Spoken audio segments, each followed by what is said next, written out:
नमस्कार दोस्तों अनायास ही एक बार फिर राही मासूम रज़ा की एक नज़्म की कुछ एक पंक्तियाँ याद हो आती हैं कि प्यास अबद है, प्यास अजल है, प्यास अबद है, प्यास अजल है, और बीच में रेत का एक सागर है।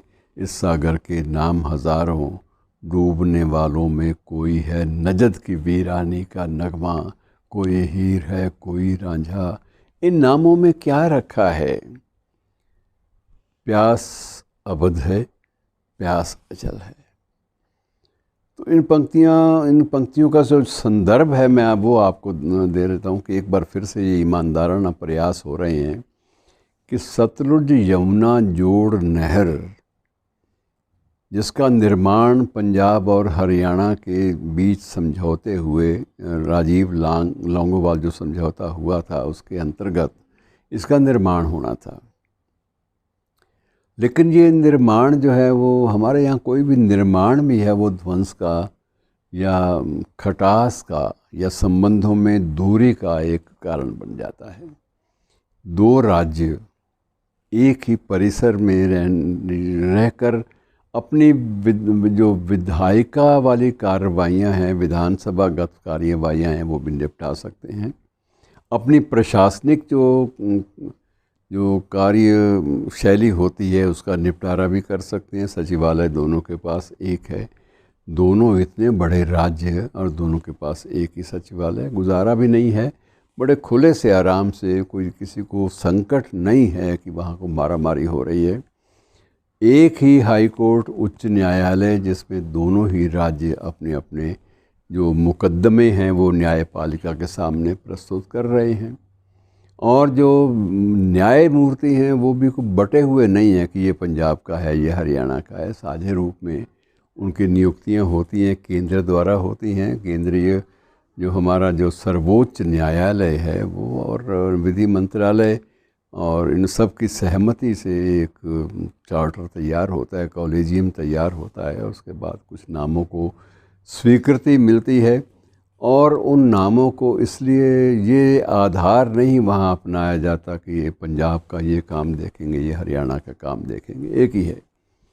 तो एक ही परिसर में जब न्यायपालिका भी चल सकती है, कार्यपालिका भी चल सकती है, विधायिका भी चल सकती है, और एक ही परिसर में एक दूसरे के खिलाफ प्रस्ताव भी पारित हो सकते हैं, और संयुक्त रूप से जो एक संयोग ही है विचित्र की बहुत सारी जो ऑबिचुरीज़ होती हैं, शोक संदेश होते हैं, बहुत सारी श्रद्धांजलियाँ होती हैं, वो जब भी अधिवेशन होते हैं दोनों विधानसभाओं के, वो भी लगभग ऐसा नहीं होता कि वो नए नाम लाते हैं, ये अपने नाम ले आते हैं।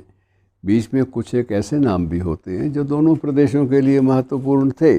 उदाहरण के लिए अगर कोई पूर्व मुख्यमंत्री अगर दिवंगत हुआ है तो पूर्व मुख्यमंत्री तो अतीत में पंजाब का भी था, हरियाणा का भी था, और उनका जब निधन पर कोई भी शोक प्रस्ताव या श्रद्धांजलि का प्रस्ताव आता है तो उसकी भाषा भी लगभग कमोबेश एक जैसी होती है। हो सकता है कि वो भाषा भी आपस में बांट ली जाए।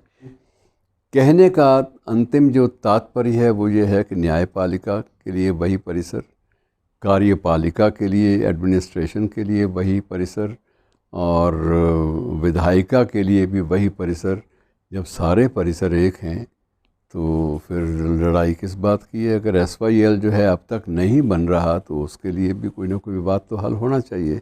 और दिलचस्प बात मित्रों इसमें एक ये भी है कि पंजाब ये नहीं कहता कि SYL गलत है, लेकिन वो ये ज़रूर कहता है कि जब पानी हमारे पास है ही नहीं, एक बूंद भी फालतू देने के लिए नहीं है, तो डर का क्या फ़ायदा। लेकिन उन्होंने इस मांग को सिद्धांत रूप से रद्द नहीं किया कि ये सिद्धांत रूप से गलत है। एक मोटी सी बात ये कही है, व्यवहारिक पक्ष ये है कि हमारे पास पानी की एक बूंद भी नहीं है। और दूसरी ओर हरियाणा ने ये बात स्पष्ट की है कि SYL का निर्माण ही हरियाणा की सूखी धरती और बंजर धरती को सतलुज यमुना नहर का पानी पहुंचाने के लिए किया गया था। तो अगर ये पानी पहुंचाने का साधन नहीं रहेगा, SYL कैनाल नहीं बनेगी, तो हमारे बहुत सारे क्षेत्र जो हैं वो अकालग्रस्त भी हो सकते हैं। और वहाँ संकट जो है जल का आने वाले वक्त में गंभीर रूप भी ले सकता है। और कदाचित इसी आधार पर ही SYL का प्रस्ताव जो है वो राजीव लोंगोवाल समझौते का एक भाग बना था। उसको लिया गया कि एक साझा हित है, दोनों प्रदेशों का हित है, और इसके साथ साथ ही इन दोनों प्रदेशों के हित के साथ साथ दिल्ली का हित भी जुड़ा हुआ है, और राजस्थान का भी हित जुड़ा हुआ है, और हिमाचल का भी जुड़ा हुआ है। रॉयल्टी जो है वो हिमाचल को थोड़ी सी अलग मिलेगी, राजस्थान को भी उसका 1% जो है, कुछ प्रतिशत जल जो है वो मिलना है, और कुछ प्रतिशत दिल्ली को सप्लाई, पानी जल सप्लाई हो सके, पेयजल मिल सके, उसके लिए भी प्रयोग में लाया जाना है। तो इतना विस्तृत एक स्वरूप है जिसको लेकर ये समझौते हुए। लेकिन अब समझौता ये भी एक अजीब विचित्र, आप कह सकते हैं, मैं से शुभ संयोग तो नहीं, ये दुर्योग है। ये दुर्योग ही है कि समझौते पर हस्ताक्षर करने वालों में से संत लोंगोवाल की हत्या हो गई थी। राजीव गांधी को भी आकस्मिक रूप से किसी षड्यंत्र का शिकार होना पड़ा। कोई भी उनमें से नहीं बचा जिससे आप ये कह सकें ये मूल आधार थे उस समझौते का, ये लोग भी बच नहीं पाए।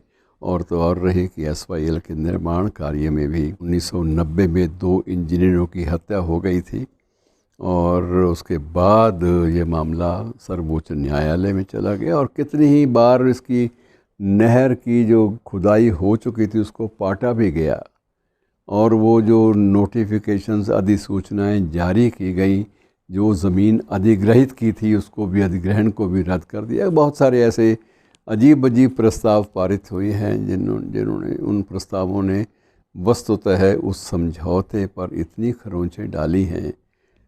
उन सब का अगर खरोंचों का कोई इलाज करना हो तो है तो बड़ा काम, लेकिन अगर हो जाता है तो ये पूरे द्विपक्षीय जितने भी राज्यों के बीच विवाद हैं उनके लिए एक ये उदाहरण बनेगा।